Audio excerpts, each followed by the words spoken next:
Somewhere beneath the hills of Rome, behind walls that have witnessed the rise and fall of empires, there are 85 kilometers of shelving, holding the accumulated secrets of 2,000 years. Most of those secrets are mundane: land deeds, papal correspondence, the administrative machinery of an institution older than any nation on earth.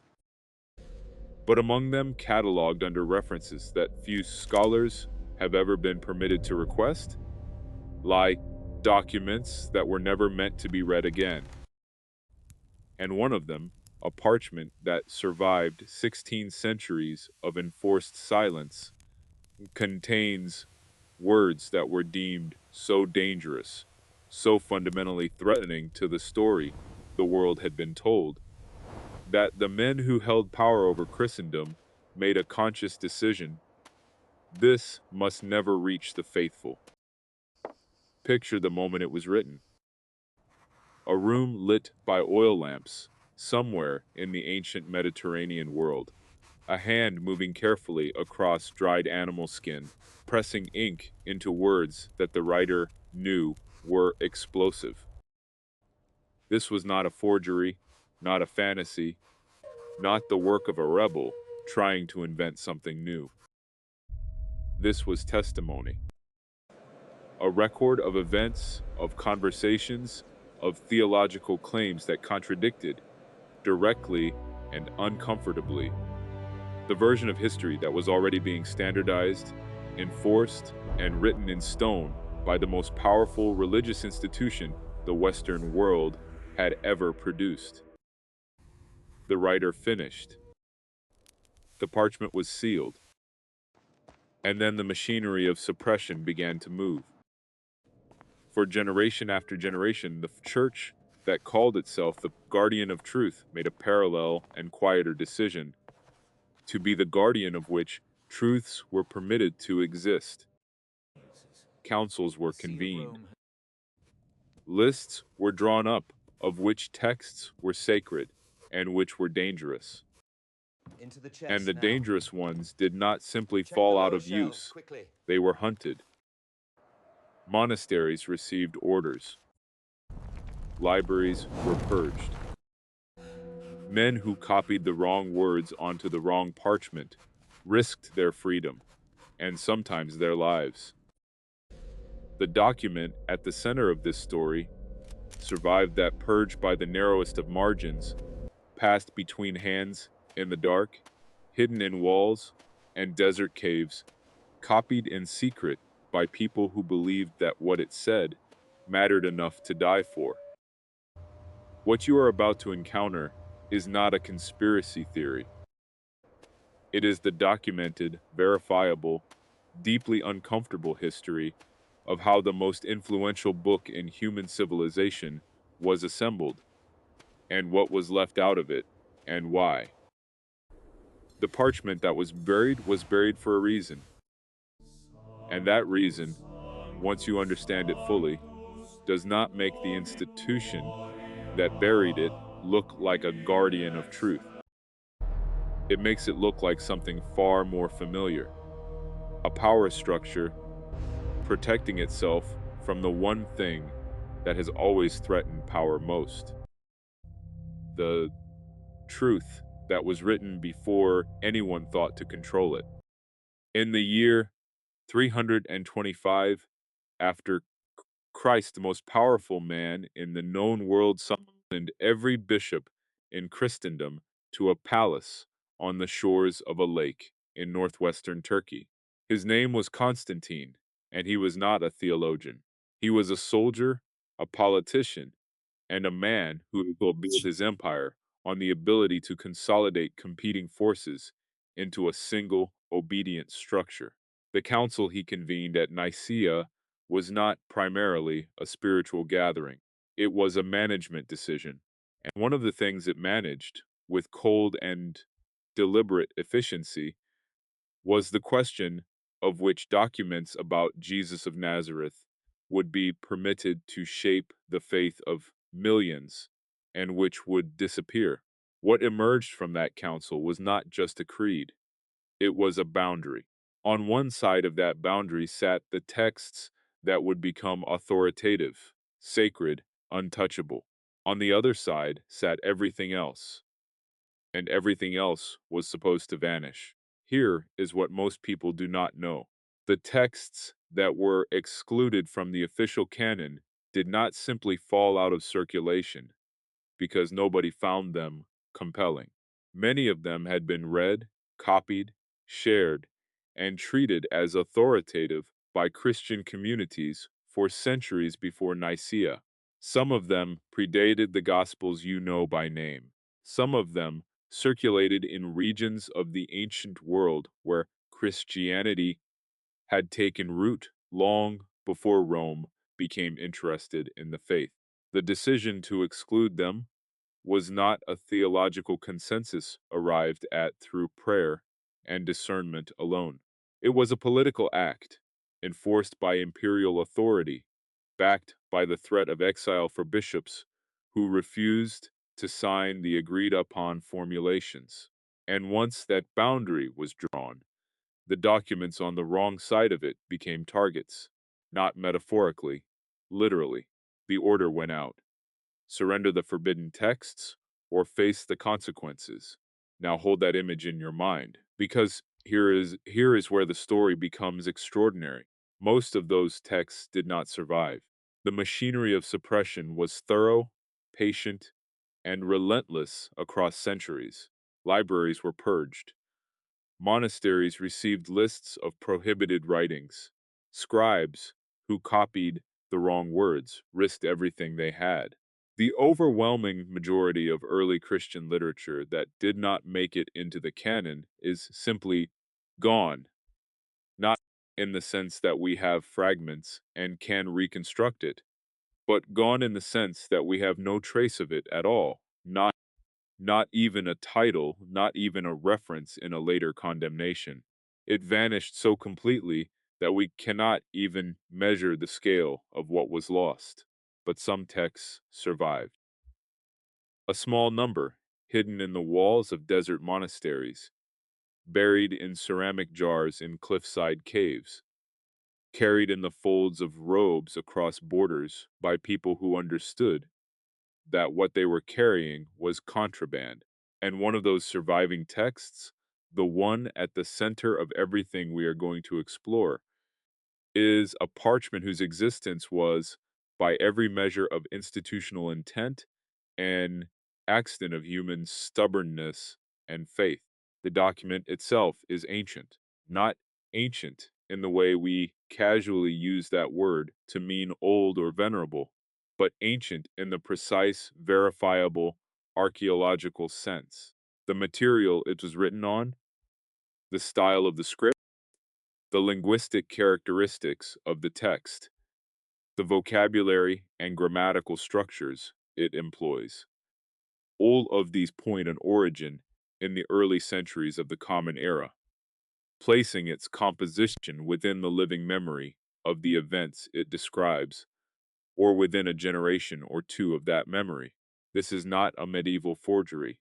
This is not a romantic invention of later centuries trying to manufacture a more dramatic past. Scholars who have examined it have dated it with a confidence that is uncomfortable for those who would prefer it to be dismissed. The parchment is real. The words on it are genuinely old, and those words say things that the institution which buried them had very specific reasons to suppress. What does it say? We will get to that. And when we do, the specific content will matter enormously. But before we get to the what, we need to understand the why, because the danger this document represented was not abstract. It was not a vague theological unease about heterodox ideas. The danger was concrete, specific, and directly threatening to claims that the Church had made the foundation of its authority. If the parchment's account of certain events was accurate, then the official narrative was not simply incomplete. It was constructed. And the difference between incomplete and constructed is the difference between an institution that selected the best available evidence, and one that managed the evidence to produce a predetermined conclusion. Guard that distinction carefully, because it is going to come back again and again before this story is finished. Here is something that should stop you cold.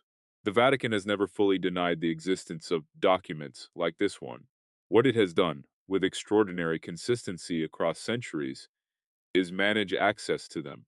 The Apostolic Archive, which was called the Secret Archive, until the name was quietly changed in 2019, as if the rebranding would dissolve 1,000 years of mystique, contains material that has never been fully cataloged for public scholarship. Researchers who have been granted partial access describe an organizational system so vast and so selectively navigable that the question of what is truly in there is unanswerable without a level of access that has never been granted to outside scholars. This is not the claim of conspiracy theorists. This is the institution's own documented position. Certain things are preserved, certain things are protected, and the preservation and the protection are not the same process as the disclosure. And this is where the story of our parchment becomes something more than a historical curiosity.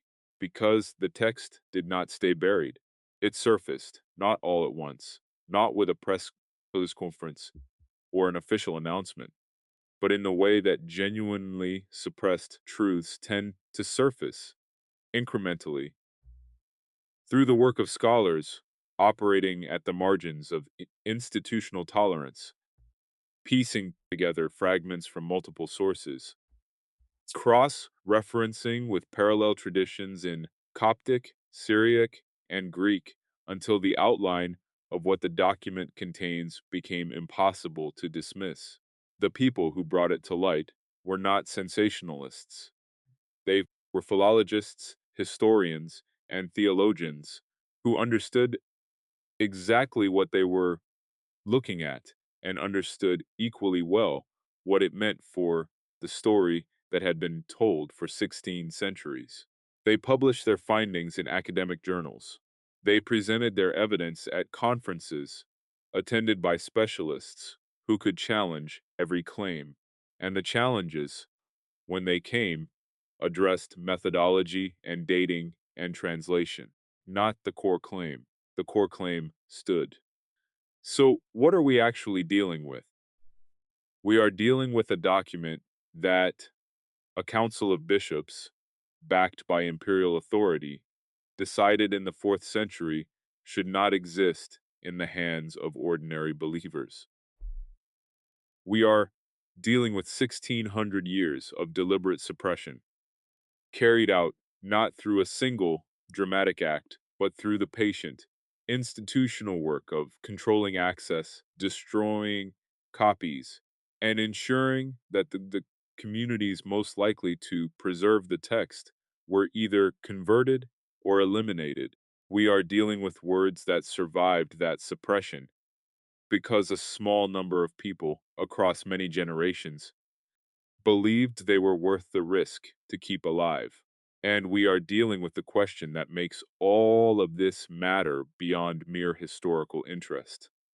What was in those words that required so much effort to silence? Because institutions do not spend 16 centuries suppressing accidents, they suppress threats. And the of that threat is exactly what this story is about. Imagine walking into a Christian community in the city of Alexandria in the year 150 after Christ. You would not find a Bible. You would not find a agreed upon list of sacred texts, a standardized creed, or a single authoritative voice telling you which writings about Jesus were trustworthy and which were dangerous. What you would find is a living, chaotic, extraordinarily diverse explosion of documents, letters, gospels, apocalypses, and wisdom texts, all circulating simultaneously, all being read aloud in communities across the Mediterranean world, and all competing for the status of sacred. The Christianity of that moment was not one thing.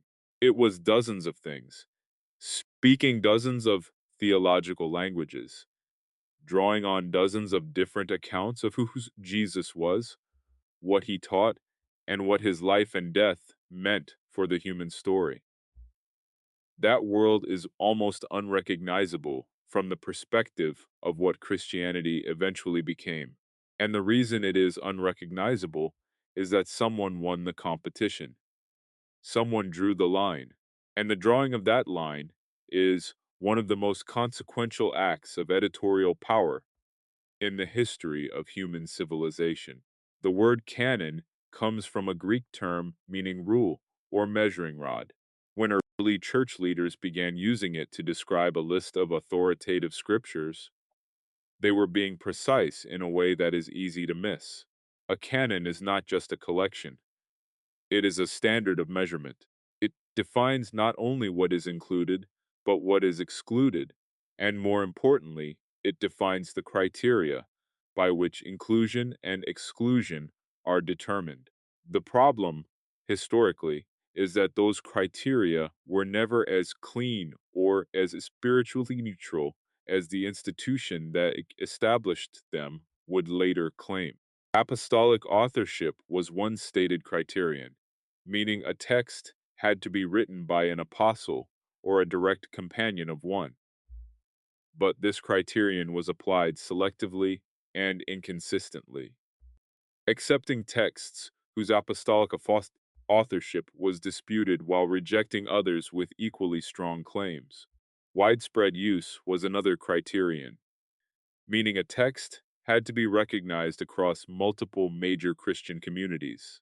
But this too was applied in ways that conveniently aligned with the theological positions of the bishop. This is the bishop who held the most institutional power at the decisive moments.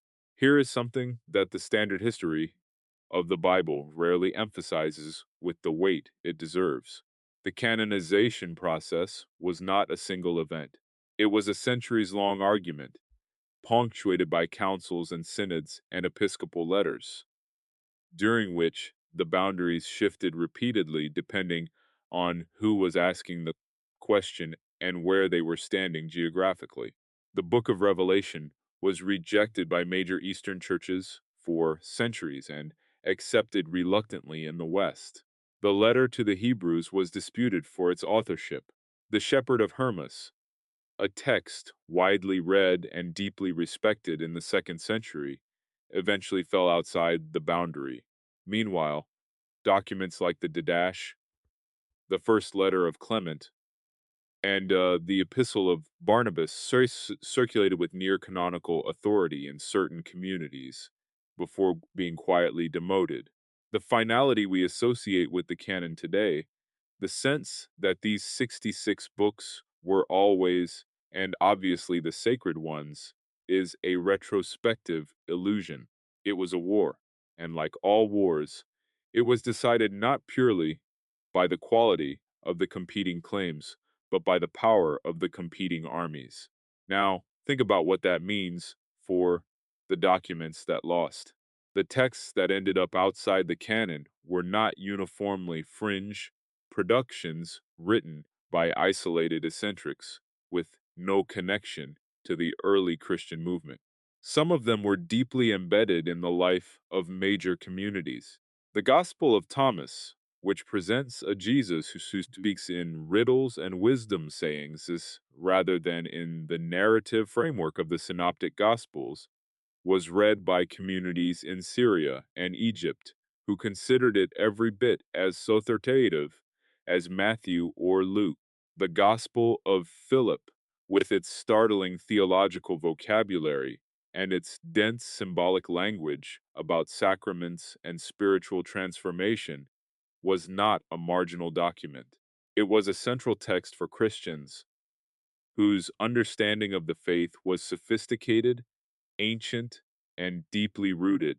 These communities did not lose the canon debate.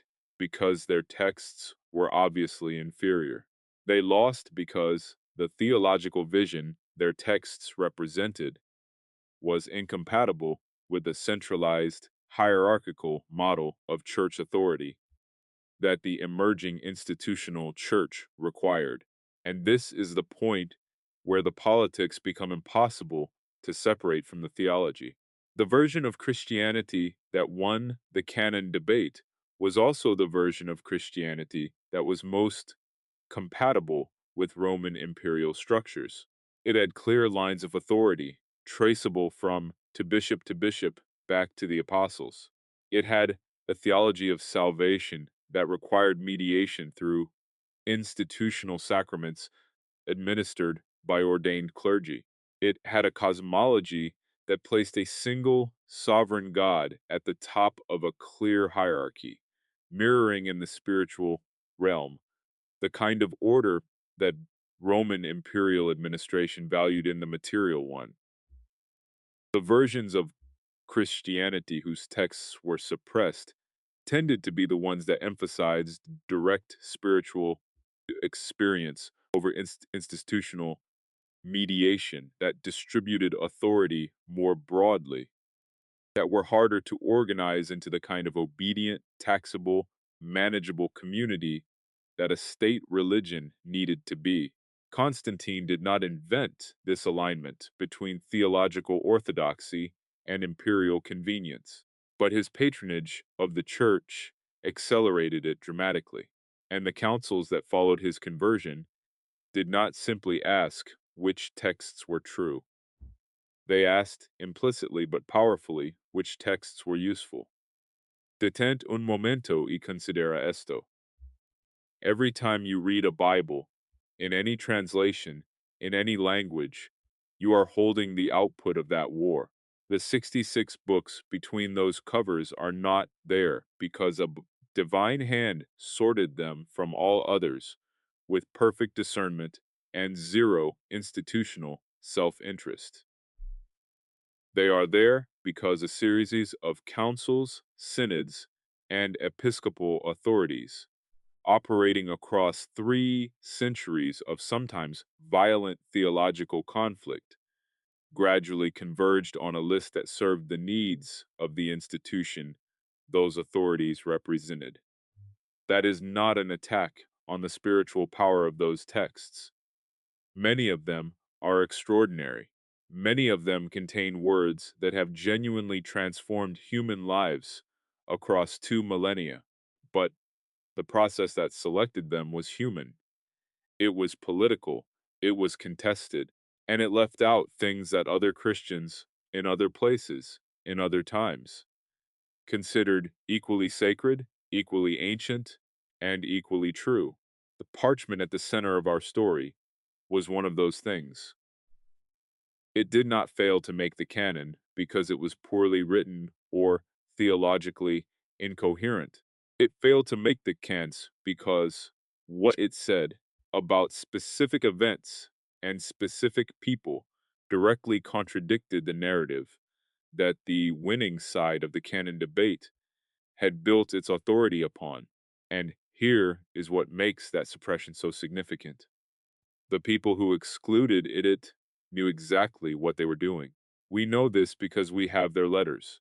We have the condemnations they wrote, the lists they compiled, the language they used to describe the texts they were ordering destroyed. They did not say these documents are false and therefore must be discarded. What they said, in language that is both more revealing and more damning, is that these documents are dangerous and therefore must not reach the faithful. False things can be refuted. Dangerous things must be buried. And that distinction between what can be argued against and what must simply be silenced tells you everything you need to know about why a parchment spent 16 centuries under lock and key. Every document has an origin. Every text was written by a hand attached to a body that lived in a specific time and place, that belonged to a specific community, that carried specific memories and specific loyalties. When the institutional church decided that certain documents were too dangerous to preserve in the open, it was not just suppressing words on parchment. It was suppressing the people behind those words, the communities that produced them. They resented it, and the memory of a version of Christianity that had once been very much alive. To understand why the parchment at the center of this story was buried, you have to understand who wrote it and what world they inhabited. And when you do, the suppression stops looking like a theological decision and starts looking like something much more familiar. The elimination of a witness. The earliest Christian communities were not organized the way we tend to imagine them. There was no Vatican, no Pope, no standardized liturgy, no agreed upon scripture. What there was, in the decades immediately following the crucifixion, was a loose and rapidly expanding network of small groups meeting in homes and courtyards and rented rooms, sharing meals, reading letters aloud, debating the meaning of what they had witnessed or heard from those who had witnessed it directly. These communities were spread across an enormous geographic range, from Jerusalem to Antioch to Alexandria to Rome, and the distances between them meant that they developed in relative isolation from one another, each shaped by the local culture, the local language, and the specific teachers who had brought the message to them. Some of these communities had direct connections to the apostles. Others were founded by figures whose names never made it into the canonical record. And some of them preserved traditions about Jesus that were startlingly different from the version that would eventually become orthodox. The author of our parchment, based on everything the document itself reveals, and everything scholars have been able to reconstruct about its context, belonged to one of these early non-Roman communities. The precise geographic origin of the text is debated, but the internal evidence points strongly toward either Syria or Egypt, two regions where Christianity took root in the first century through channels that were largely independent of the Petrine tradition that Rome would later claim as the sole legitimate line of apostolic succession. This matters enormously. A document originating in the Syrian or Egyptian Christian tradition was not a peripheral curiosity. It was the product communities that had been reading and worshiping and theologizing for as long as, and in some cases longer than, the communities whose texts eventually became the canon. The author was not an outsider inventing a rival Christianity from scratch. The author was an insider recording a tradition that was already old. What do we know about this person specifically? Less than we would like, but more than the institution that suppressed the text would be comfortable admitting. The writing style suggests someone with a high level of education, fluent in the kind of theological vocabulary that characterized the most sophisticated Christian communities of the late first or early second century. The author demonstrates familiarity with Jewish scriptural traditions that goes well beyond a casual acquaintance, suggesting either a Jewish background or a deep immersion in a community where Hebrew and Aramaic sources were regularly consulted alongside Greek ones. There are turns of phrase in the document that echo specific Aramaic expressions in ways that would be extremely difficult to fake, implying either a native Aramaic speaker writing in Greek or someone working from Aramaic sources that no longer exist in any other surviving form. This is not the profile of a forger or a fantasist. This is the profile of a serious, rooted, deeply informed member of an early Christian community who wrote down what that community knew and believed. And what that community knew and believed included things that directly contradicted the emerging consensus of the bishops who would eventually control the canon, not in minor details, not in peripheral theological nuances that could be dismissed as local variation, in central, structurally important claims about events and relationships and theological realities that, if accepted, would have required a fundamentally different understanding of the story. Christianity was telling about itself. This is why the author could not be allowed a place at the table. It was not that the writing was poor, or the sources were obviously unreliable. It was that the testimony was too good, too well sourced, too difficult to dismiss on purely scholarly grounds. The only way to neutralize it was to ensure that the people who might be persuaded by it never encountered it in the first place. Here is something that should make you pause and think carefully. The condemnations issued against texts like this one by early church authorities follow a remarkably consistent pattern. They rarely engage with the content in detail. They almost never attempt a systematic refutation of the specific claims the condemned text makes. What they do instead is attack the legitimacy of the author, the reliability of the tradition behind the text, and the spiritual danger of allowing ordinary believers to read it without proper guidance.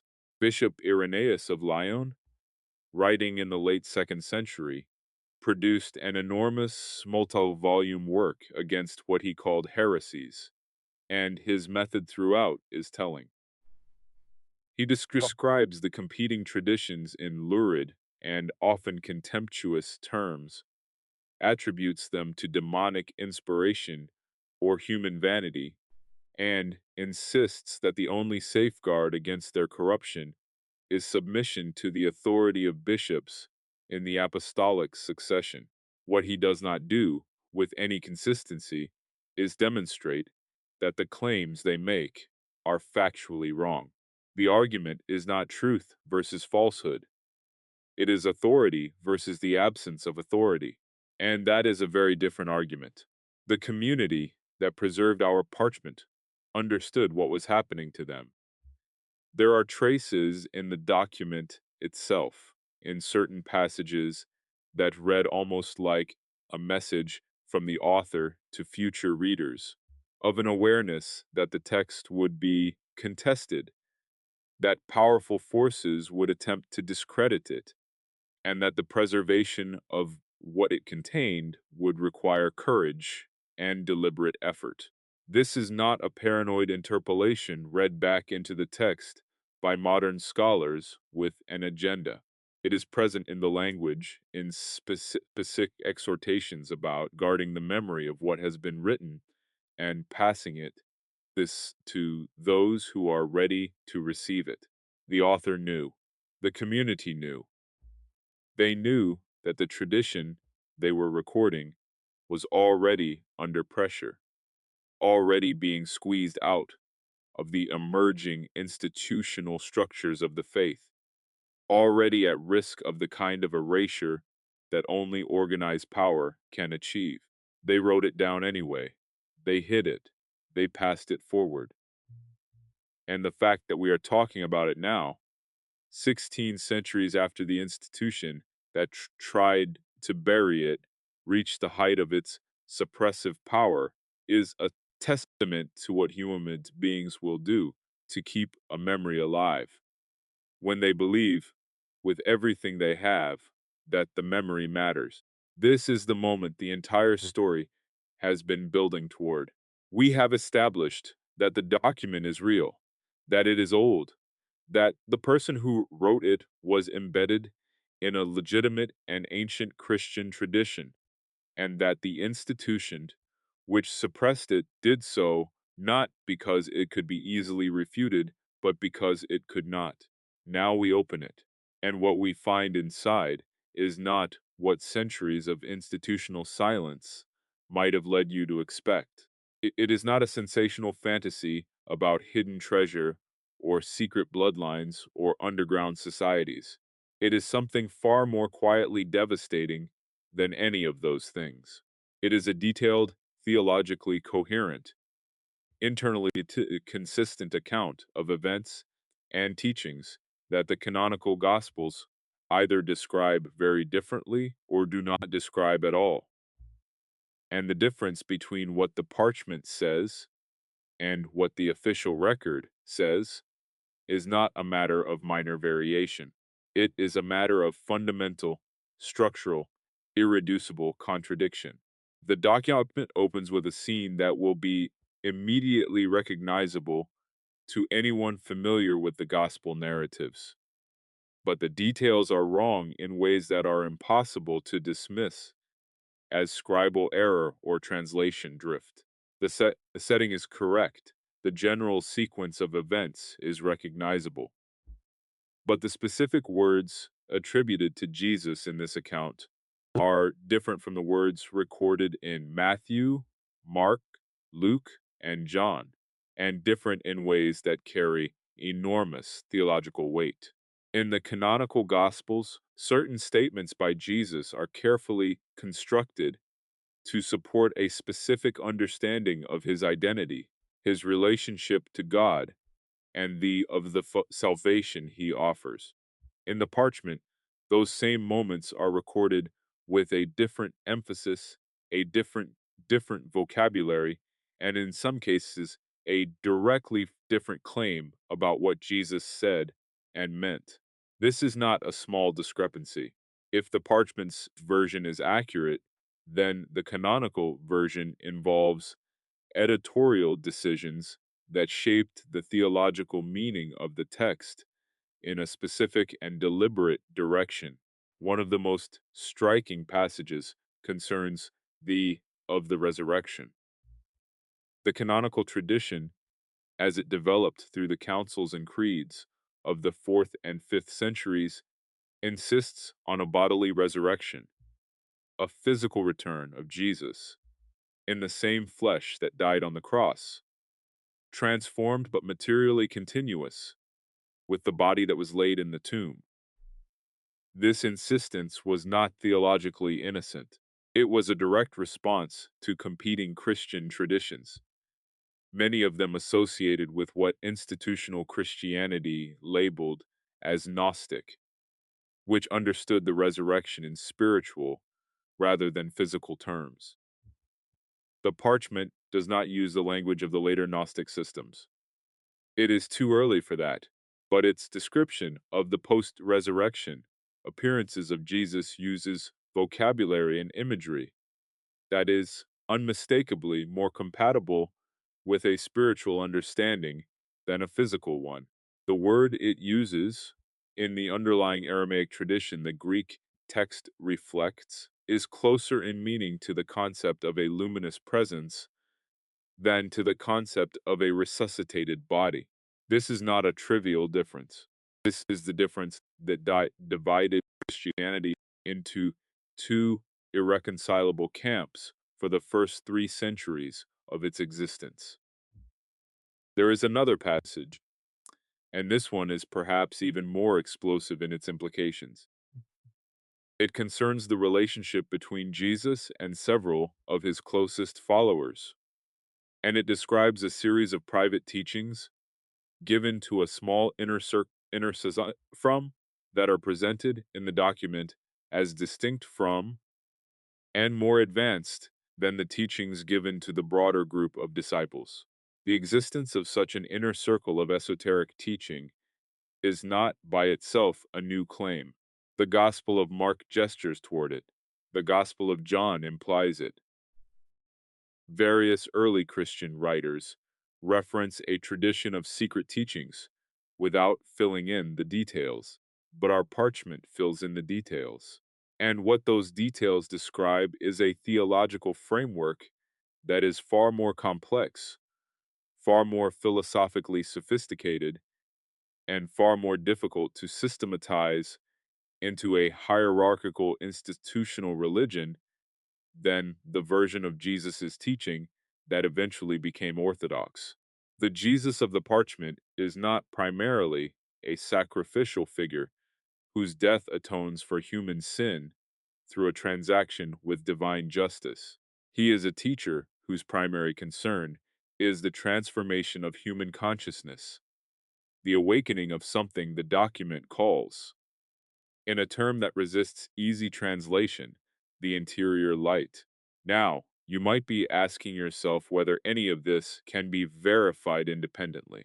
And the answer, which is what makes the parchment so difficult for its detractors to dismiss, is yes, partially and significantly. Several of the specific theological formulations in the document find close parallels in texts that were discovered independently in different locations at different times by researchers who had no access to the parchment. The Nag Hammadi Library, discovered in Egypt in 1945, contains documents that use strikingly similar vocabulary, develop strikingly similar themes, and in some cases, describe strikingly similar scenes to those recorded in our parchment. The Dead Sea Scrolls, discovered between 1947 and 1956, illuminate aspects of the Jewish theological world from which Jesus emerged in ways that make the parchment's framing of his teaching more comprehensible, not less. These independent convergences do not prove that the parchment is accurate, but they demonstrate that it is not isolated. It belongs to a broader current of early religious thought that was widespread, sophisticated, and very deliberately suppressed. Guard this question as you continue listening, because it will become more important as we go deeper. If the parchment's account is even partially accurate, what does that mean for the 16 centuries of Christianity that were built on the canonical version? This is the question that made the document dangerous, not to individual believers trying to live faithful lives, but to the institution whose authority depended on the canonical narrative, being not just one ancient account among several, but the definitive, unalterable, divinely guaranteed record of what happened. An institution can absorb the existence of variant traditions if it can frame them as obviously inferior, obviously late, obviously motivated by error or malice. What it cannot absorb is a variant tradition that is as old as the canonical one, as well sourced as the canonical one, and theologically coherent in ways that the canonical tradition itself sometimes struggles to be. That is not a variant tradition. That is a competing witness. And competing witnesses in any system built on the claim of exclusive truth must be silenced.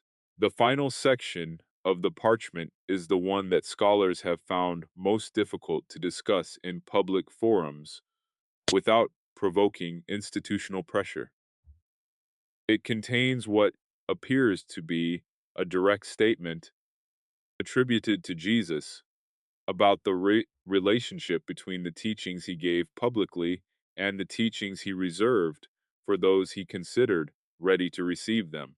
The statement, translated as carefully and conservatively as the linguistic evidence allows, suggests that the public teachings were given in forms that the general audience of his time could process, while the deeper meanings of those teachings was entrusted to a smaller group with the explicit expectation that they would preserve and and transmit it through channels that would survive the inevitable corruption of the institutional structures that would grow up around his name. Read that again slowly, because if those words are authentic, they are not just historically significant. They are a description of exactly what happened. The institutional structures grew, the deeper transmission went underground, and a parchment recording that transmission was buried for 1600 years. Picture the city of Nicaea in the early summer of the year 325. It sits on the eastern shore of a beautiful lake in what is now northwestern Turkey, and in that season it would have been green and warm, and filled with the sounds of a city that had been transformed overnight into the center of the known world. From every corner of the Roman Empire, bishops were arriving, some of them old men who had survived persecution under previous emperors, some of them bearing scars from torture, some of them traveling for weeks or months across deserts and mountain ranges to attend a gathering that had been summoned not by God, but by a Roman emperor who had only recently converted to the faith and who had very specific ideas about what he needed that faith to accomplish. Constantine had ended the persecution of Christians with the Edict of Milan just 12 years earlier. Now he was about to do something that would change the structure of Christianity far more profoundly than any persecution ever had. He was going to make it governable. The theological dispute that officially motivated the council was the controversy ignited by a priest from Alexandria named Arius.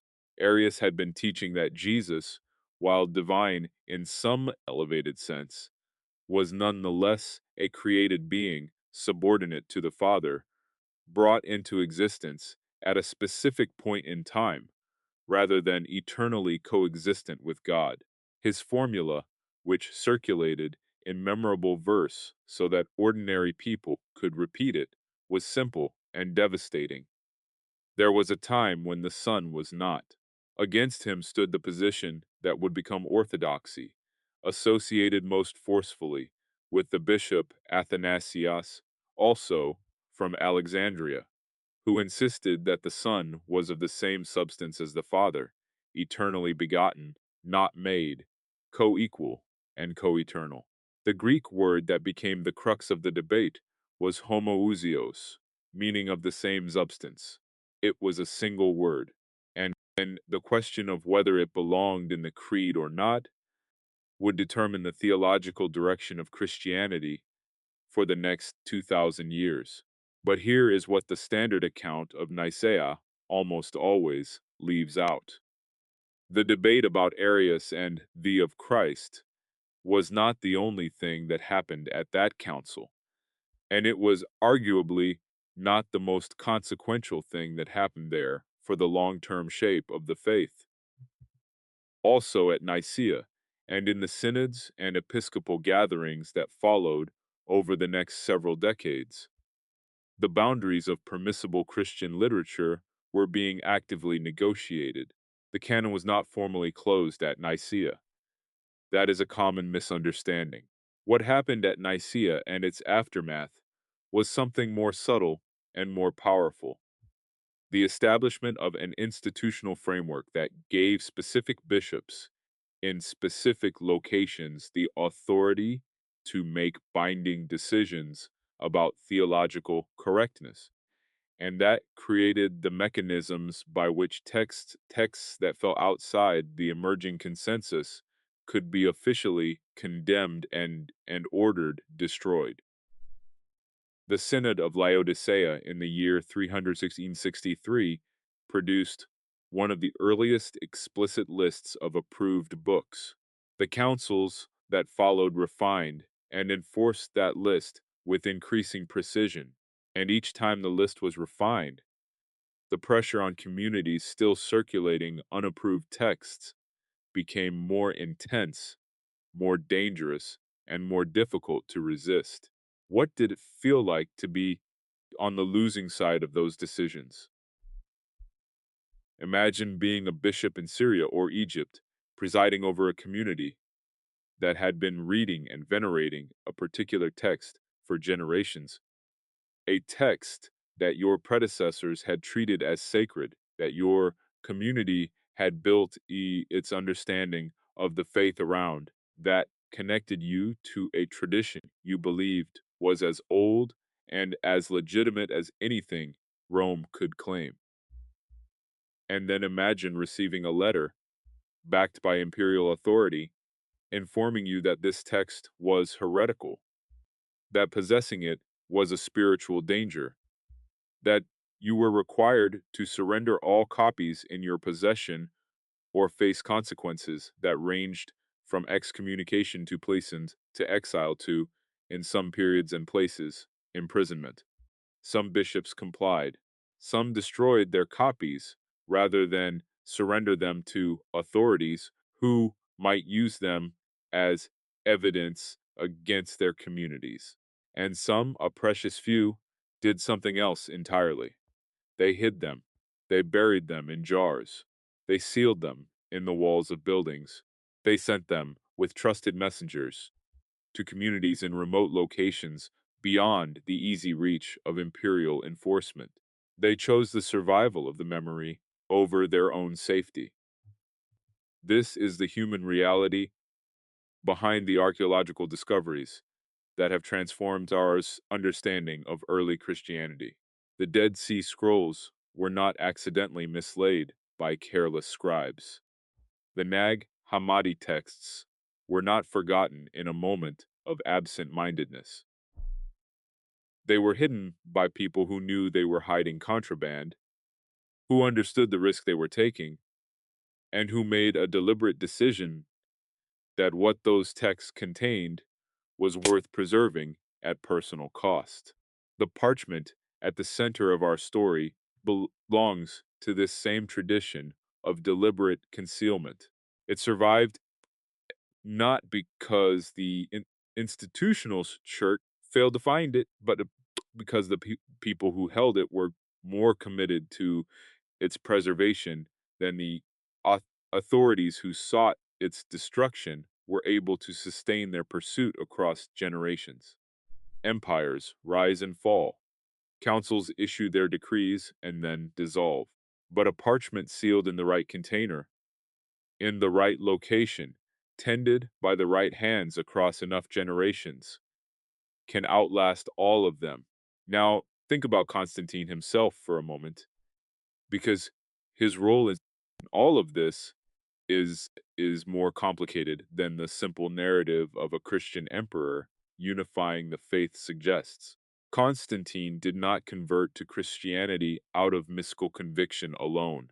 He was a pragmatist of the highest order, a man who had fought his way to sole rulership of the Roman Empire through a combination of military genius, political calculation, and ruthless elimination of rivals. He understood that a fractured Christianity, with dozens of competing theological schools arguing about the of Christ and the authority of competing texts, was useless to him as a tool of imperial unity. What he needed was a Christianity that spoke with one voice, that recognized a clear hierarchy of authority, and that could be deployed across the empire as a unifying ideology rather than a divisive one.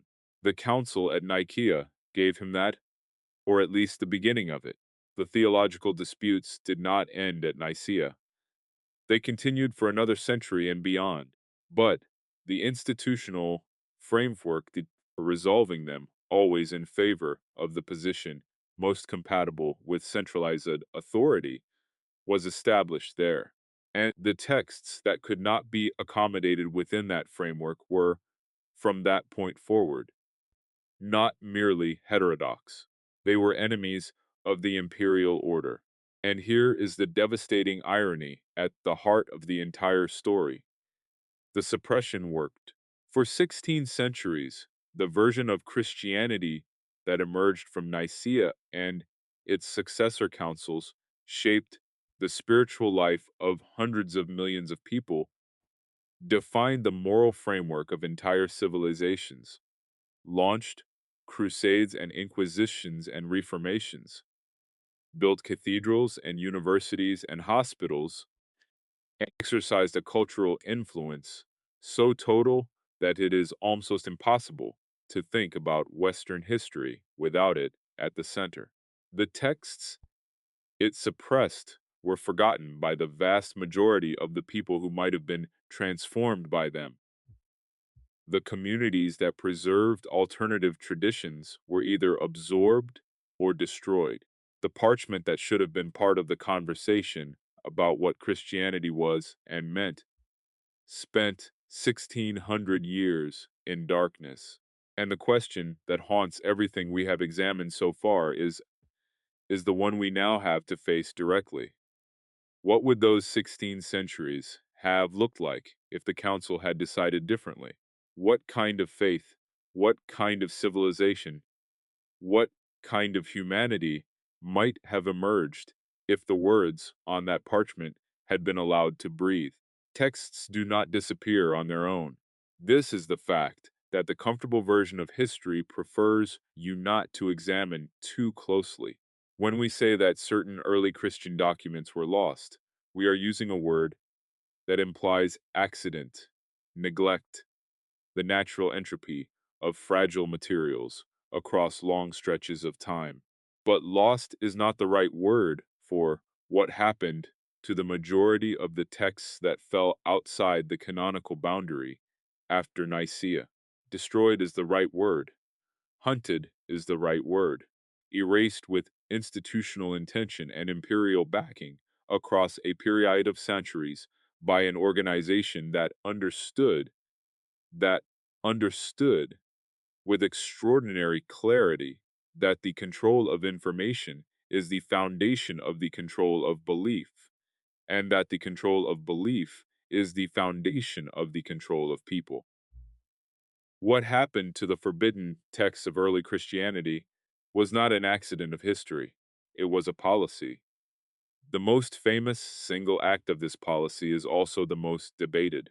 The Library of Alexandria, that legendary repository of ancient knowledge, did not burn in a single catastrophic fire caused by Julius Caesar or anyone else. The destruction of Alexandrian scholarship was a process, gradual and multi-causal, extending across several centuries, but one of the most significant moments in that process occurred in the year 391, when the Christian bishop Theophilus of Alexandria led a mob that destroyed the Serapeum, the last great temple complex of the old Alexandrian intellectual tradition, and with it a substantial collection of texts that had survived earlier depredations. Theophilus was not acting randomly. He was acting on an imperial edict issued by the Emperor Theodosius I, which had declared all non-Christian religious practice illegal throughout the empire. The destruction of the Serapeum was enforcement. It was the physical expression of a theological and political decision made at the highest levels of power.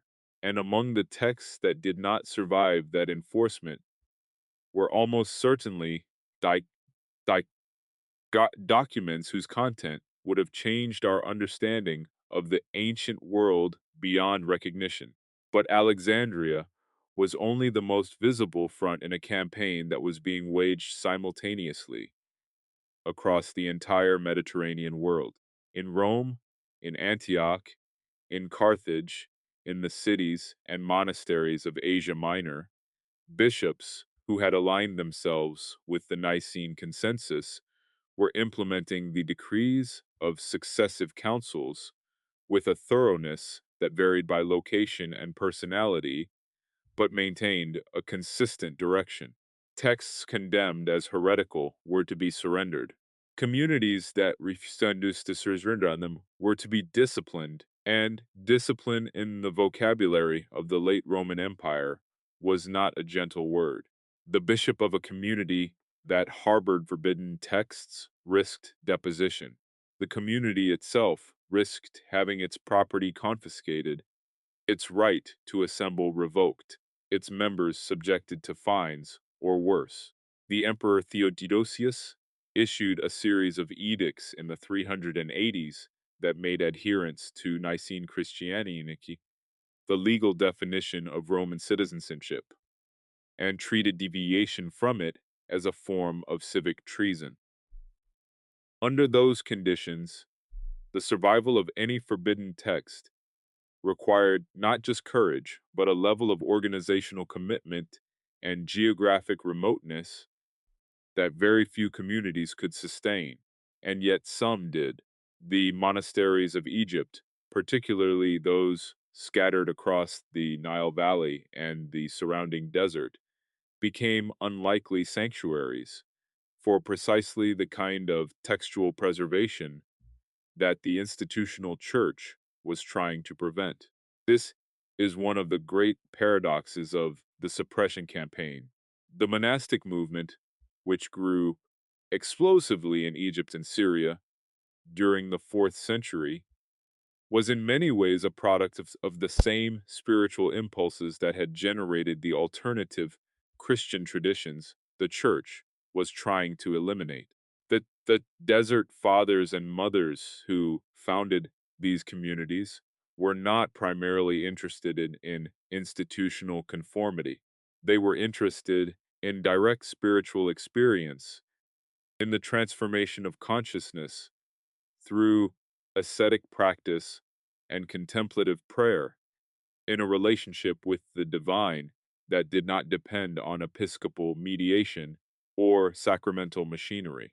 Many of them preserved texts that the bishops in the cities would have ordered destroyed, not as an act of deliberate defiance necessarily, but because in the desert, far from the centers of imperial enforcement, the question of which texts were officially approved mattered less than the question of which texts fed the soul. It was in this monastic and desert context that the most important archaeological discoveries of the 20th century were made.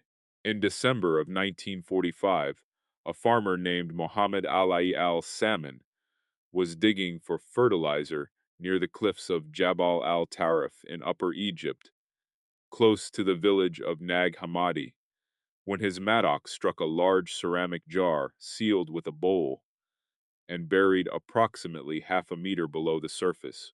Inside the jar were 13 leather-bound papyrus codices containing 52 texts written in Coptic, representing some of the most extraordinary early Christian literature ever discovered.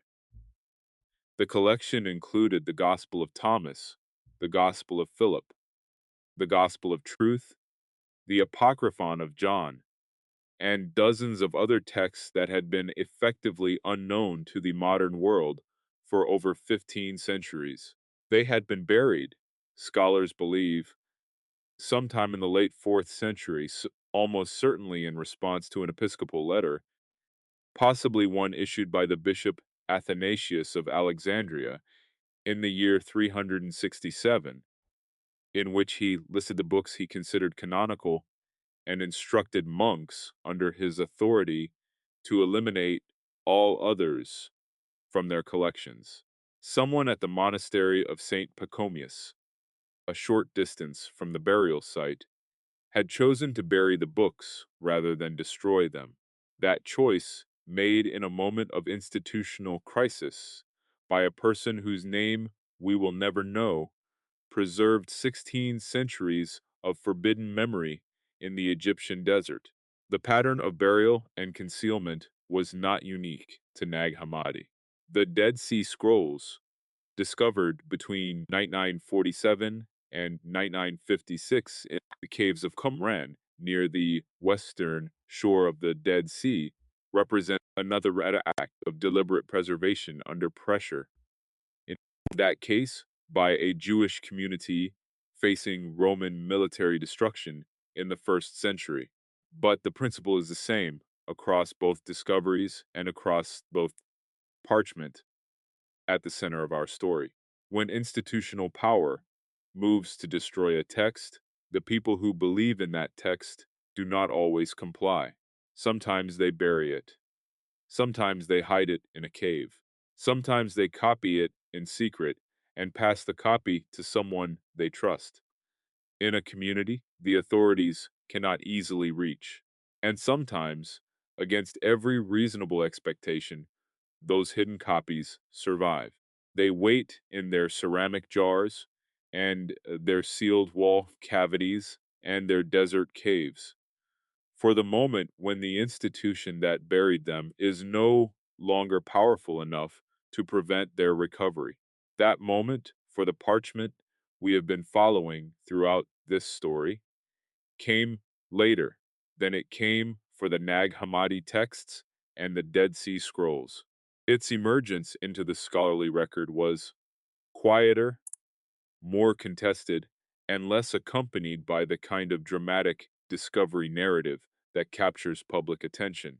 It surfaced through a custody that passed through the hands of private collectors, antiquities dealers, and cautious academics before reaching the researchers who recognized its significance and had the courage to say so publicly. The institution it threatened did not respond with the overt hostility of earlier centuries. It responded with something more modern and, in some ways, more effective: silence, dismissal, and the subtle but powerful pressure that a 2,000-year-old organization can bring to bear on the careers and reputations of scholars who say things it would prefer remained unsaid. The burning of books had become the management of academic discourse. The method had changed. The intention had not. There is a building in Vatican City that most people walk past without fully registering what it contains. It sits adjacent to the Apostolic Palace, connected to the main complex by a series of corridors that only certain categories of credentialed individuals are permitted to use. From the outside, it looks like what it is: an administrative structure, functional, institutional, unremarkable. But inside, descending into its climate controlled underground levels, the scale of what has been accumulated there across 20 centuries of institutional survivals becomes staggering in a way that is genuinely difficult to process. 85 kilometers of shelving. That is not a metaphor or an approximation. It is the figure the Vatican itself has provided when asked about the physical extent of its archival holdings. 85 kilometers of documents, manuscripts, papal correspondence, council minutes, legal records, diplomatic communications and materials whose precise is known only to the archivists who catalog them and the officials who determine what level of access, if any, the outside world is permitted to have. To put that in terms your body can feel. If you laid those shelves end to end, they would stretch from the center of Rome to the outskirts of Naples. The archive was called the Vatican Secret Archive for centuries, and the word secret in that name did not mean what people sensationally assumed it meant. In the Latin administrative tradition, secretum referred to something personal or private, a private cabinet of the Pope rather than a repository of forbidden knowledge. When the institution renamed at the Vatican Apostolic Archive in 2019, the official explanation was that the old name caused unnecessary misunderstanding, that secret simply meant private, that the archive was a normal institutional record-keeping facility that happened to be extraordinarily old and extraordinarily large. This explanation is technically defensible. It is also, in the context of what we know about the institution's history of information management, almost comically insufficient. The archive is not sinister because of its name. It is significant because of its access policies, its cataloging opacity, and the documented cases in which materials held within it have been used, withheld, or selectively disclosed in ways that served specific institutional interests at specific historical moments. Access to the archive was completely closed to outside researchers until the year 1691, when Pope Innocent XII began allowing limited scholarly visits.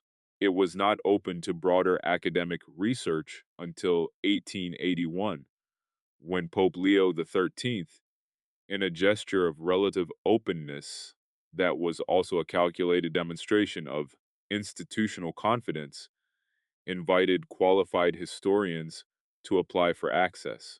Even then, and even now, the access granted is heavily structured.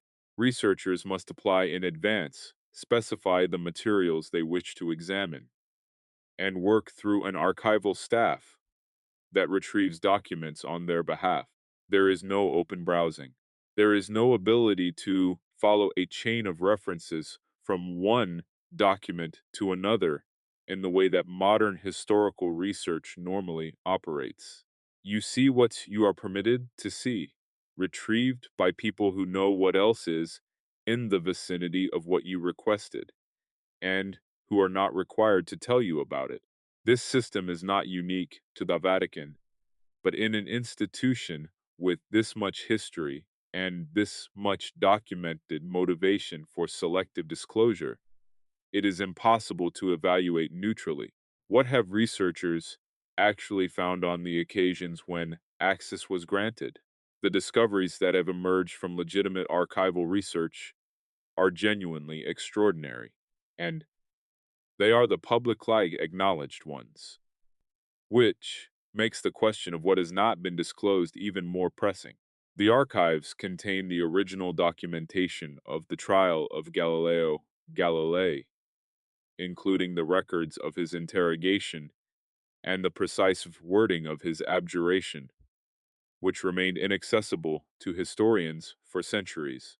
They contain correspondence between medieval popes and the Mongol Khans, illuminating a chapter of geopolitical history that the Western narrative had largely written out of the record.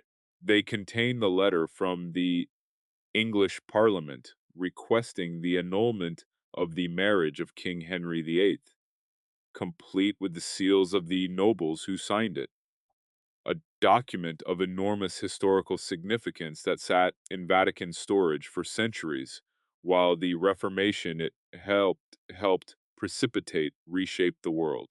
These are the things we know about because they were eventually disclosed. The question that follows naturally and uncomfortably is what else in 85 kilometers of shelving has not been?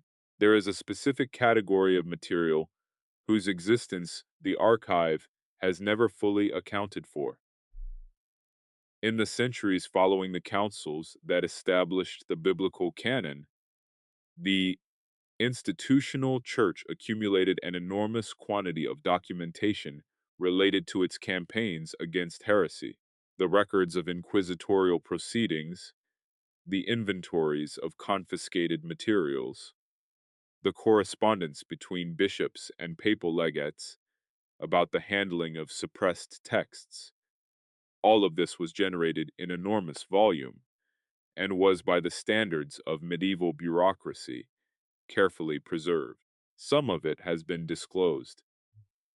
The records of certain inquisitions have been studied by historians and have yielded important information about the communities that were targeted.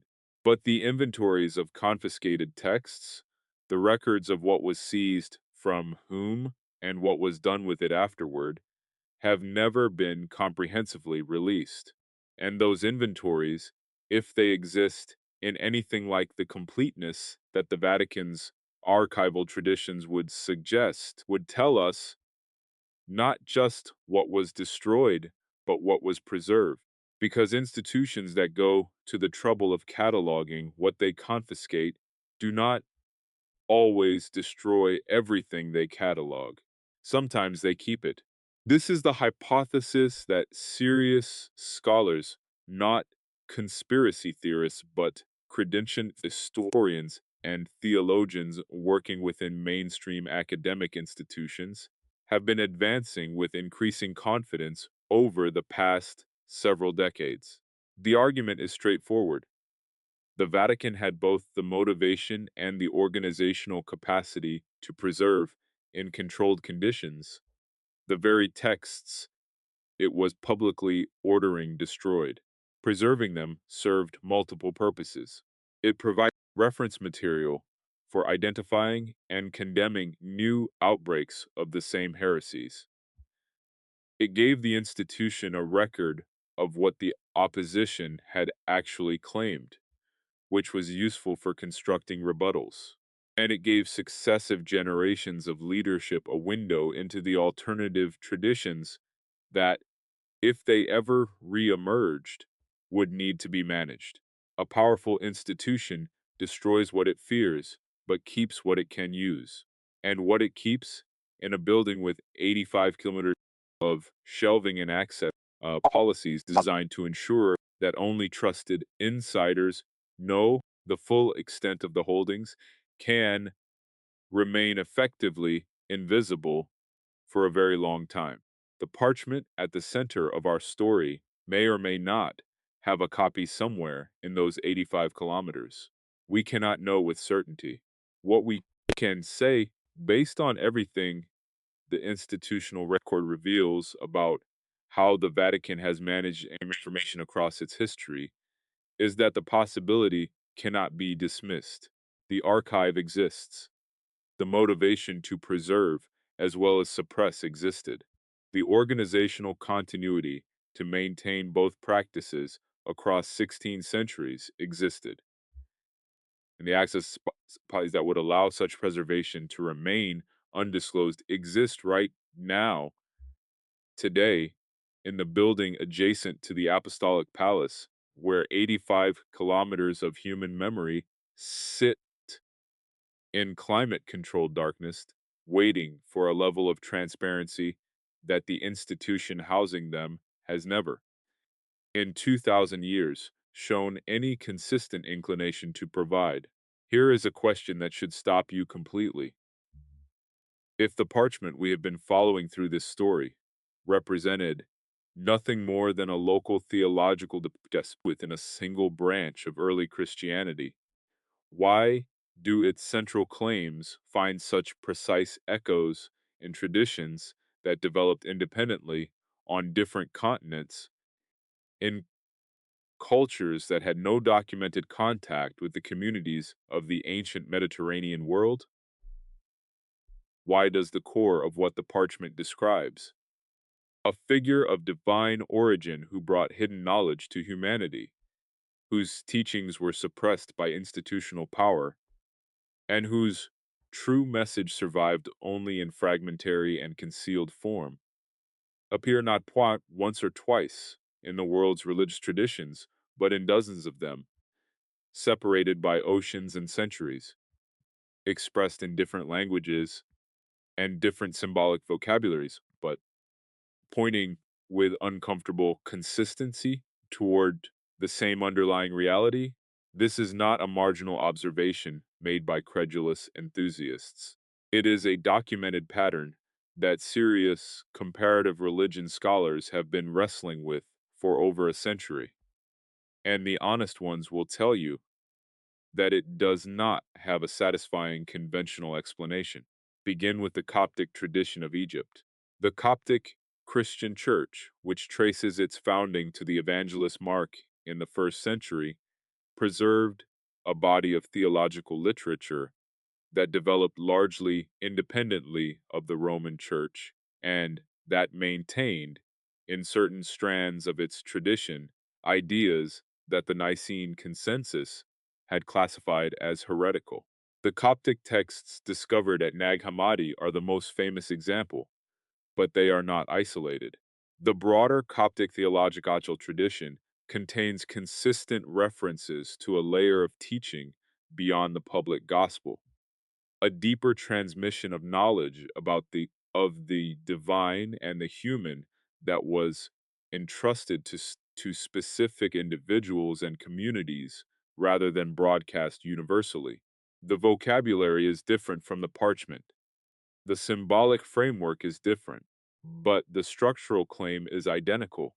There is a public teaching and there is a hidden teaching, and the hidden teaching is what the institutional suppression was actually targeting.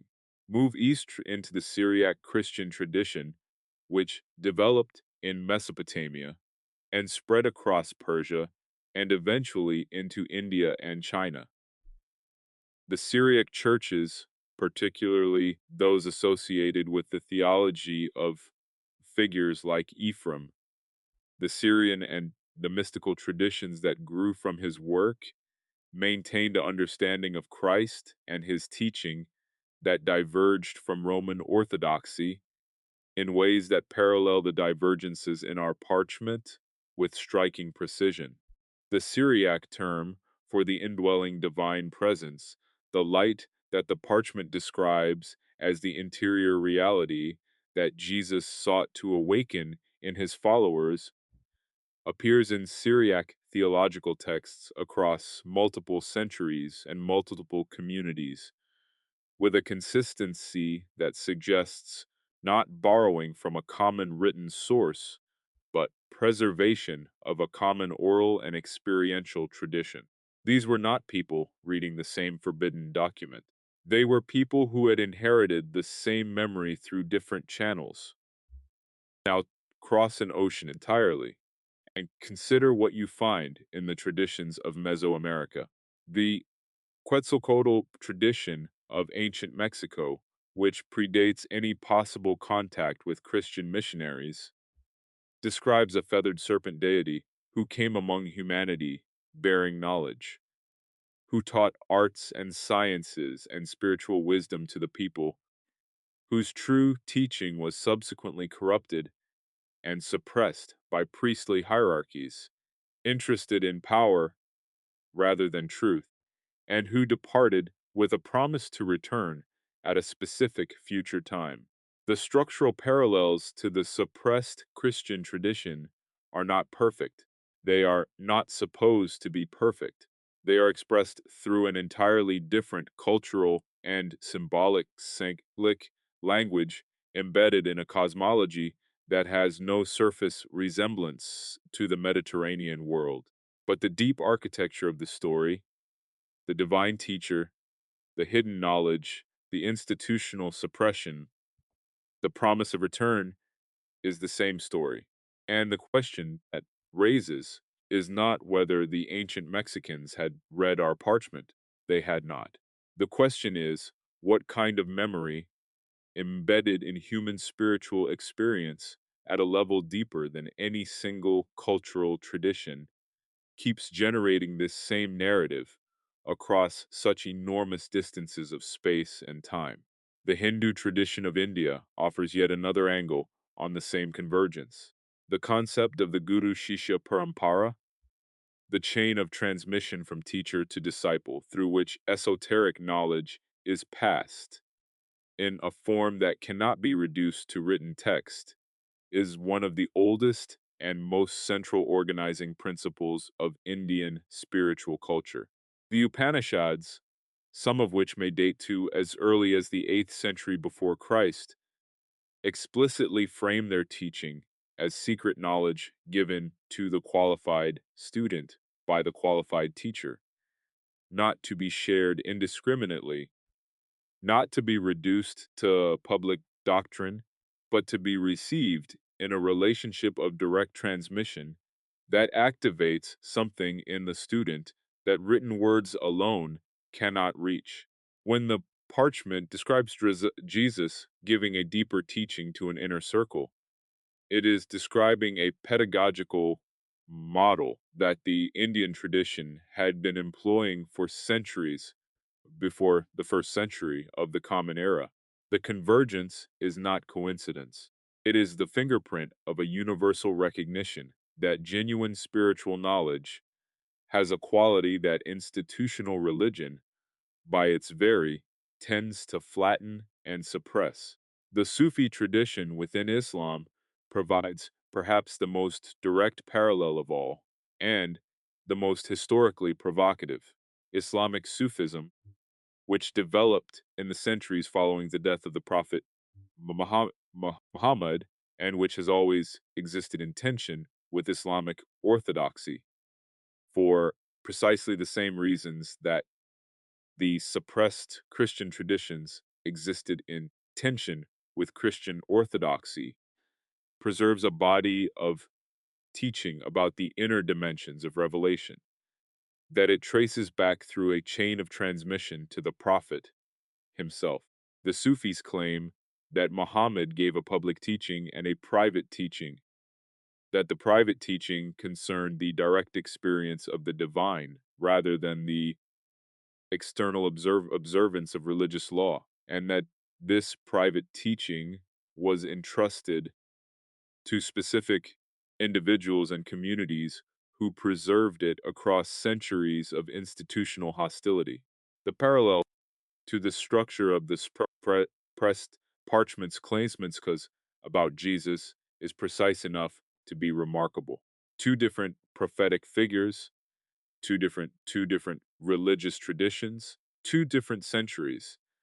The same structural description of how transformative spiritual knowledge moves through history in the face of institutional suppression. What do we do with this convergence? The dismissive response is to say that similar stories appear in different cultures because human beings share common psychological structures that generate similar narratives regardless of historical connection. There is truth in that, but it does not explain the specificity of the parallels, the way in which the details align not just in broad archetypal outline, but in the precise structure of the claim. A teacher of divine origin, a hidden transmission to a qualified inner circle, an institutional suppression of that transmission, and the survival of the hidden knowledge in fragmentary form, waiting for the moment of its recovery. That is not a universal myth. That is a specific historical claim appearing in multiple independent traditions, pointing towards something that either happened once and echoed across the human spiritual world in ways we do not fully understand, or that keeps happening repeatedly because it describes something true about the relationship between genuine spiritual knowledge and the institutional strictures that inevitably form around it. Either way, the parchment is not alone. It never was. Nothing about the recovery of suppressed knowledge is ever purely accidental. This is not a mystical claim. It is a historical observation supported by the documented circumstances of every major textual rediscovery of the past 2 centuries. When the Dead Sea Scrolls surfaced in 1947, the world was in the immediate aftermath of the Holocaust, a catastrophe that had shattered the moral authority of Western Christian civilization and opened a space for the most fundamental questions about the relationship between institutional religion and human dignity to be asked with an urgency they had not carried in centuries.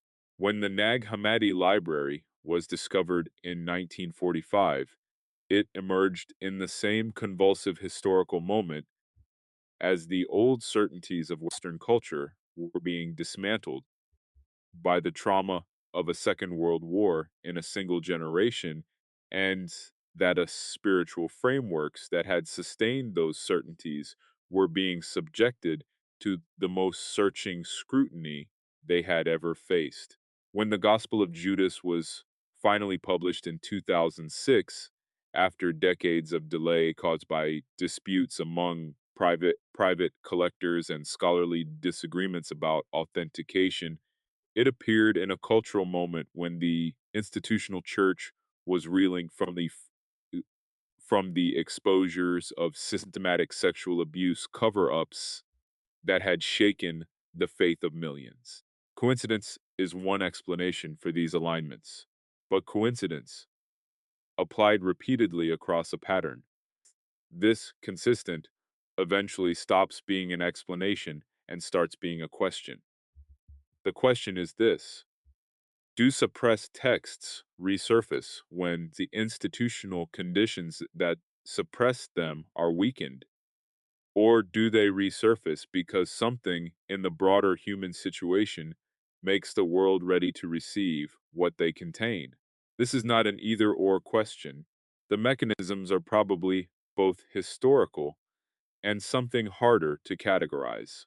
Weak institutions create the practical conditions for rediscovery by reducing the active suppression that kept the texts hidden.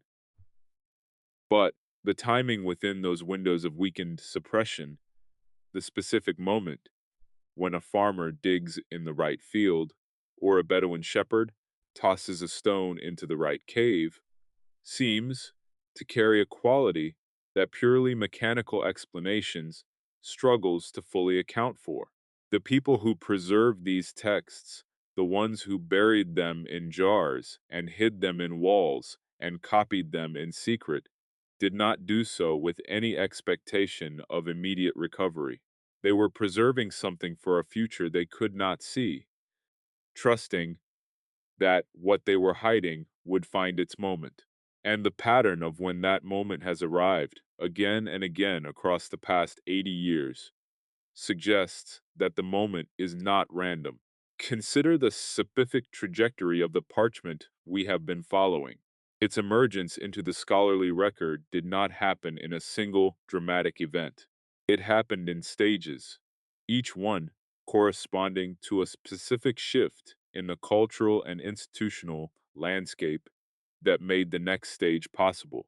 The first fragmentary references to its existence appeared in the academic literature in the mid 20th century, embedded in footnotes and passing references in works dealing with related texts, invisible to anyone who was not already looking for them. The first serious scholarly treatment of its content came in the 1970s, a decade of profound institutional questioning in Western culture. When the authority of every major establishment, religious, political, academic, was being subjected to challenges that would have been unthinkable a generation earlier. The more comprehensive analysis that established its dating and its relationship to other suppressed traditions came in the 1990s and early 2000s, precisely as the internet was beginning to dissolve the information monopolies that had allowed institutions to tripulations to control what large populations knew about their own history. Each stage of the parchment's emergence corresponded to a moment when the conditions for receiving it had shifted in a specific and necessary direction. Now think about what this pattern implies for the texts that have not yet resurfaced. If 85 kilometers of Vatican shelving contain materials that have never been disclosed, and if the pattern of disclosure is connected to shifts in institutional power and cultural readiness, then the question of when those materials might become accessible is not purely a matter of archival policy. It is a matter of historical timing. The institution that houses them is not the same institution it was in the 4th century, or the 9th, or the 15th. Its global authority has been eroding for decades under pressures that range from the abuse crisis to the rise of secular humanism to the explosive growth of non institutional spirituality in precisely the populations that were once its most reliable constituency. An institution under that kind of sustained pressure does not necessarily become more open, but the conditions that allowed it to maintain total to information control for 20 centuries are not the conditions of the present world. And the gap between what it holds and what it discloses is, for the first time in its history, a gap that a determined and technically equipped global scholarly community has both the motivation and the means to narrow. The Gospel of Judas offers a particularly instructive case study in how this process works in practice. The document was discovered in Egypt sometime in the 1970s, almost certainly by local treasure hunters rather than archaeologists, and it entered the antiquities market through channels that were legally murky and academically problematic. It passed through the hands of multiple dealers and collectors over the following decades, during which time it deteriorated significantly from improper storage. A Swiss foundation eventually acquired it in 2001, and after years of painstaking conservation and scholarly analysis, it was published in 2006 by National Geographic. The publication revealed a text in which Judas Iscariot is not a betrayer, but a collaborator, acting on explicit instructions from Jesus, who wanted to be handed over to the authorities as part of a planned sequence of events. The institutional response was swift, carefully calibrated, and instructive. There was no suppression, because suppression in the age of global media was no longer a viable tool.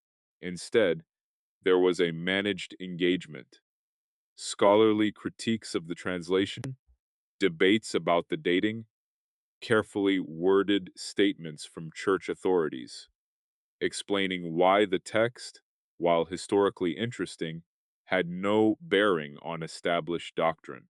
The method of control had evolved completely. The goal had not. The parchment at the center of our story has followed a similar trajectory through the modern information landscape, and it is at a similar stage of the process, acknowledged by specialists, contested by institutions, not yet fully absorbed into the public conversation about what early Christianity actually was. But the direction of travel is clear, and it is irreversible. The tools of textual analysis, the radiocarbon dating, the multispectral imaging, the computational linguistics that can identify authorial fingerprints across fragmented manuscripts are now more powerful and more widely accessible than they have ever been. The scholarly networks that share information across institutional boundaries are more robust. The public appetite for the history that was hidden, sharpened by decades of institutional betrayal and cultural disillusionment, is more acute. The Parchment survived 16 centuries of suppression, not because the institution that suppressed it was careless, but because the people who preserved it were more committed to the truth than the people who feared it were committed to its erasure. And now, in a world where information moves faster than any institution can manage it, that commitment is finally, irrevocably, finding its reward. We have arrived at the place where everything we have examined converges: the document that was buried, the institution that buried it, the communities that preserved it at personal cost, the parallel traditions in a dozen cultures that independently preserved the same structural memory, the pattern of rediscovery aligned with moments of civilizational crisis. All of it has been leading here to the question that the parchment itself, in its final and most difficult passages, forces into the open. Not a historical question, not a theological question in the academic sense, a personal one, a question about what you do with knowledge that was hidden from you, that cost people their lives to preserve, and that arrived in your hands at this specific moment in history, because the parchment was not buried to protect a secret for its own sake. It was buried because what it said was dangerous to a specific kind of power. And the reason it is surfacing now, in this era, in these conditions, is not unrelated to the fact that the kind of power it threatened is once again, in different forms and with different tools, at the center of the human story. The final passages of the document contain what scholars have described as a prophetic or anticipatory section, a portion of the text in which the author steps outside the narrative of events being recorded and addresses the future reader directly. This is unusual, but not unique in ancient literature. The writer of the book of Daniel does something similar. The author of the book of Revelation does it explicitly and at length. But the tone of this section in our parchment is different from either of those canonical examples. It is not apocalyptic in the sense of describing cosmic catastrophe. It is diagnostic. It describes with a precision that is genuinely unsettling when read against the landscape of the present moment, the conditions that will prevail in the era when the suppressed teaching most urgently needs to be recovered. And those conditions are not described as future possibilities. They are described as the natural endpoint of the process that the suppression itself set in motion. What does the text say those conditions look like? It describes a world in which the outer forms of religion have multiplied, while the inner substance has diminished, where institutions claiming spiritual authority have accumulated material power at a scale that has inverted their original purpose, where the language of the sacred is used routinely to sanctify arrangements that the sacred itself would condemn.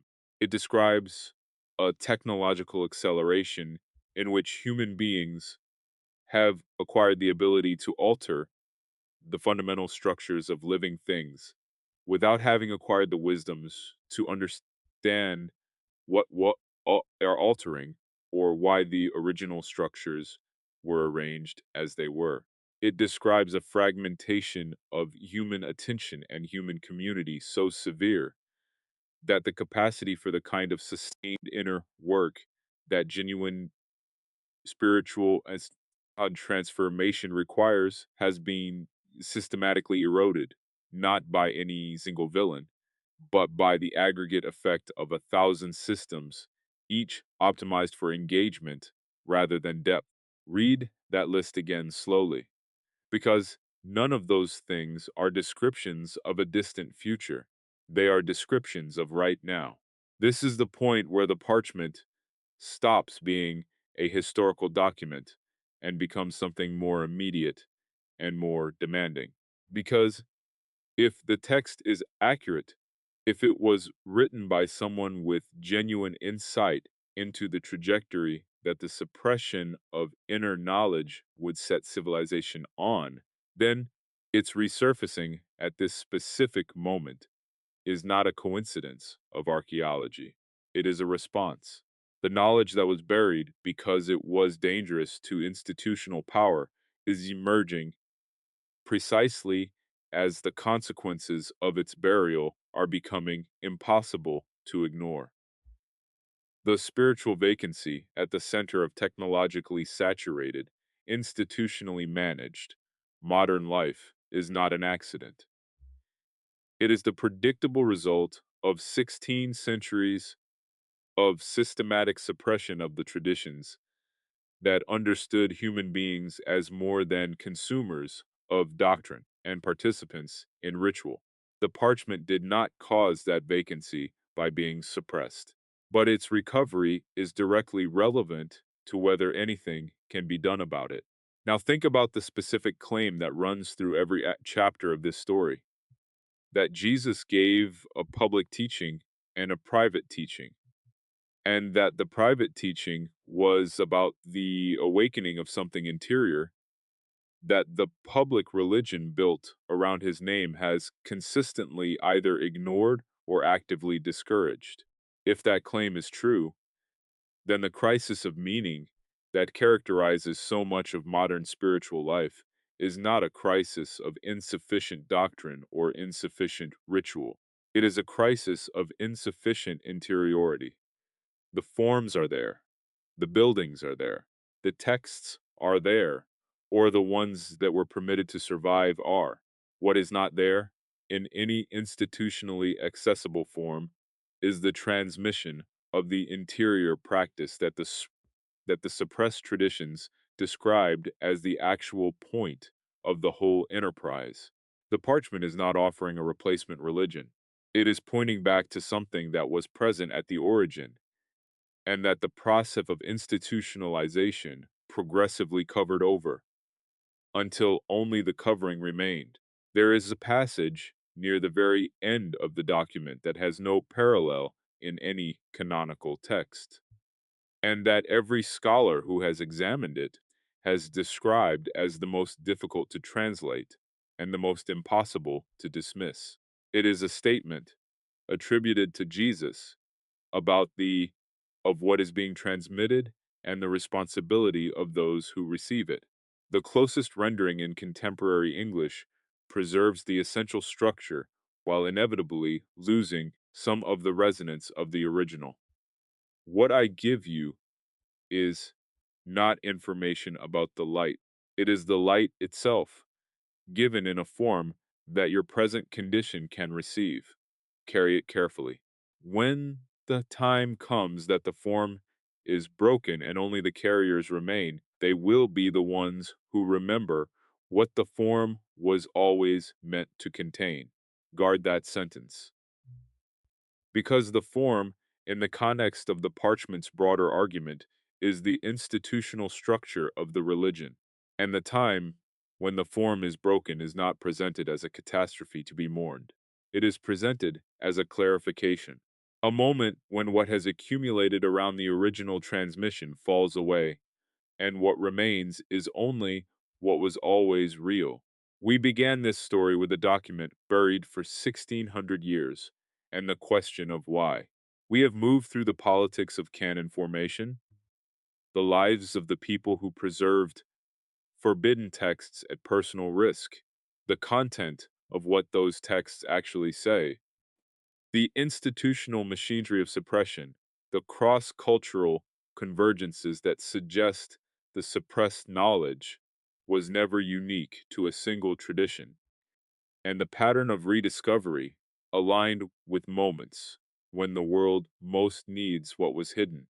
And we end here, not with a tidy conclusion, because the story does not have one, but with the question the parchment itself insists on placing in front of whoever is willing to receive it. Not who buried this document, and not why. Those questions have been answered. The question the text leaves you with is simpler and harder than either of those. It is the question that every genuine spiritual transmission in every culture and every centuries eventually reduces to. Now that you know what was hidden, and now that you understand at least something of what it cost to keep it alive, across the centuries it spent in darkness, what are you going to do with it? The parchment was not preserved so that it could be a curiosity. It was preserved because the people who hid it believed, with everything they had, that what it contained was meant for someone, and that someone, across 1600 years of waiting, turns out to be you.